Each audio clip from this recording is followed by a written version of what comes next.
بسم اللہ الرحمن الرحیم۔ بسم اللہ الرحمن الرحیم۔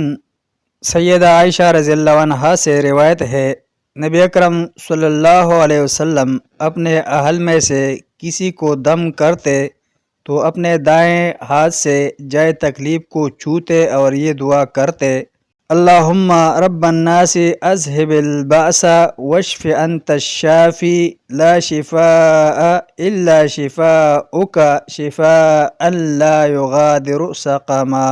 اے اللہ، لوگوں کے رب، اس تکلیف کو دور کر اور شفا عطا فرما کہ صرف تو ہی شافی ہے، تیری شفا کے علاوہ کوئی شفا نہیں۔